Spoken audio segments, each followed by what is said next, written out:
Stop genocide free Palestine বিশ্বব্যাপী গাজাবাসীর প্রতি সহিংসতা ও ইসরায়েলি আগ্রাসনের বিরুদ্ধে প্রতিবাদ সমাবেশ ও বিক্ষোভ মিছিল 18 এপ্রিল 2025 খ্রিস্টাব্দ শুক্রবার বাদ জুমা স্থান মিরহাজির বাগ খালপার বাজার যাত্রাবাড়ি ঢাকা 1204 সৌজন্যে কাজী আতাউর রহমান লিটু যাত্রাবাড়ি থানা 51 নং ওয়ার্ড।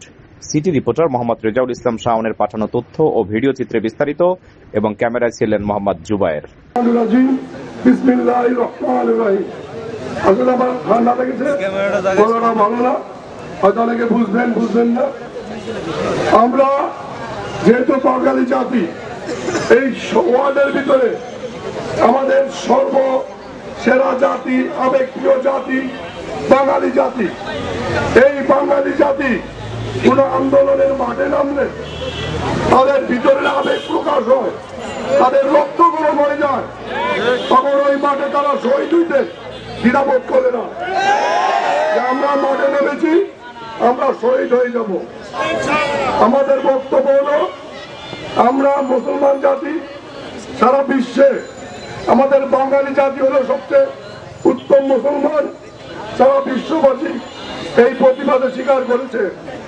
ঠিক আমরা সেই প্রতিবাদটা বুঝিয়ে দিতে চাই।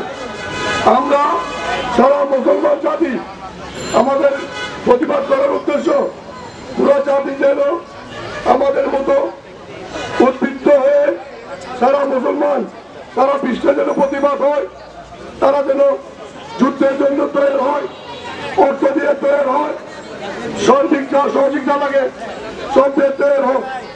আমরা ইসরায়েলকে ঘৃণা করি, ফিলিস্তিনের স্বাধীন চাই। আমরা আল্লাহর কাছে দোয়া করি ইসরায়েল যেন ধ্বংস হয়। আমরা মুসলমান জাতি, ইসলাম যেন এই বিশ্বে আবার কায়েম হয়, আমরা সেই দোয়া করি। আর ভারত আমাদের আমরা আগে ভারতবর্ষ ছিলাম, এই ভারতবর্ষ মুসলমানরা শাসন করত, কিন্তু মুসলমান ভাইয়েরা হিন্দু সম্প্রদায় যারা ছিল, অন্য জাতি গোষ্ঠী ছিল, সবাইকে বুকে ধরে আগলে রেখেছিল।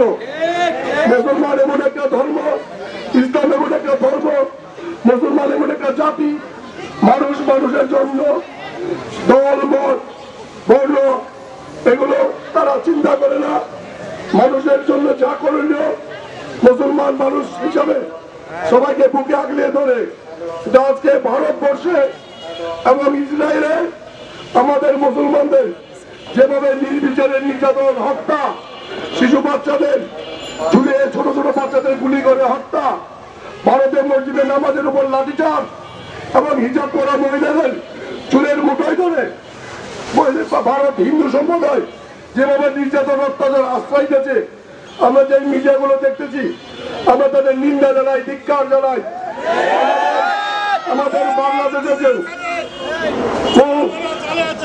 বাংলাদেশে অনেক হিন্দু সম্প্রদায় আছে। আমরা হিন্দু সম্প্রদায়দের নিজের ভাই বলে আমরা তাদের আগলে রাখি, তাদের সহযোগিতা করি। আমরা চাই আল্লাহ যেন তাদের সঠিক জ্ঞান বুদ্ধি দান করে, ইমান দান করে, তাদের জন্য। আমি আমার বক্তব্য শেষ করছি, আর কিছু বলবো না।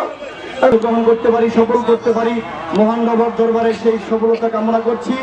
এবং তামিলুল মিল্লাতের যে সকল ছাত্ররা এখানে অংশগ্রহণ করেছেন, শিক্ষক অংশগ্রহণ করেছেন, সকলকে আন্তরিক মোবারকবাদ। আল্লাহ রাব্বুল আলামিন গাজাবাসীদেরকে হেফাজত করুন, ফিলিস্তিনি মুসলমানদের ভাই বোনদের জানমালকে হেফাজত করুন। সেজন্য আমরা দোয়া করব, ইসরায়েল যেন নিপাত যায়, ধ্বংস হয়ে যায়। হ্যাঁ, আল্লাহ রাব্বুল আলামিনের কাছে দোয়া করব, আল্লাহ যেন ফিলিস্তিনকে বিজয় দান করেন। আল্লাহুম্মা সাল্লি আলা মুহাম্মাদ ওয়া আলা আলি মুহাম্মাদ কামা সাল্লাইতা আলা ইব্রাহিম ওয়া আলা আলি ইব্রাহিম ইন্নাকা হামিদুম মাজিদ। আল্লাহুম্মা বারিক আলা মুহাম্মাদ ওয়া আলা আলি মুহাম্মাদ কামা বারাকতা আলা ইব্রাহিম ওয়া আলা আলি ইব্রাহিম ইন্নাকা হামিদুম মাজিদ। আল্লাহুম্মা আমিন। রব্বানা আতিনা ফিদ দুনিয়া হাসানাহ ওয়া ফিল আখিরাতি হাসানাহ ওয়া কিনা আযাবান নার। রব্বুল আলামিন আমাদের সকলের দোয়া মোনাজাতকে কবুল করে নাও। আল্লাহ আমাদের এই প্রতিবাদ সমাবেশকে তুমি কবুল করে নাও, আমাদের মিছিলকে তুমি কবুল করে নাও। রব্বুল আলামিন ফিলিস্তিনের মুসলমানদের জানমালকে তুমি হেফাজত করো, বাইতুল মুকাদ্দাসকে হেফাজত করো, বাইতুল মুকাদ্দাসের পবিত্রতাকে ইহুদিদের হাত থেকে তুমি হেফাজত করো। এই অভিশপ্ত ইহুদিদেরকে ধ্বংস করে দাও। রব্বুল আলামিন তাদেরকে আসমানে আযাব এবং গজব দিয়ে ধ্বংস করে দাও। রব্বুল আলামিন আলামিন বাইতুল মুকাদ্দাস মুসলমানদের প্রথম কিবলা। আল্লাহ তুমি বাইতুল মুকাদ্দাসকে ইবাদত করো, রব্বুল আলামিন তার সম্মান রব্বুল আলামিন তুমি রক্ষা করো, রব্বুল আলামিন গোটা পৃথিবীর মুসলমানদেরকে ঐক্যবদ্ধ করে দাও, ঐক্যবদ্ধভাবে রব্বুল আলামিন ইহুদিদেরকে মোকাবেলা করার শক্তি সমর্থ মুসলমানদেরকে দান করো। সুবহান রাব্বিকা রাব্বিল ইজ্জাতি আম্মা ইয়াসিফুন, সালামুন আলাল মুরসালিন, ওয়াজআল আখিরা কালামিনা ইনদাল মাউত কালিমা তাইয়্যিবা লা ইলাহা ইল্লাল্লাহু মুহাম্মাদুর রাসূলুল্লাহ। আসসালামু আলাইকুম।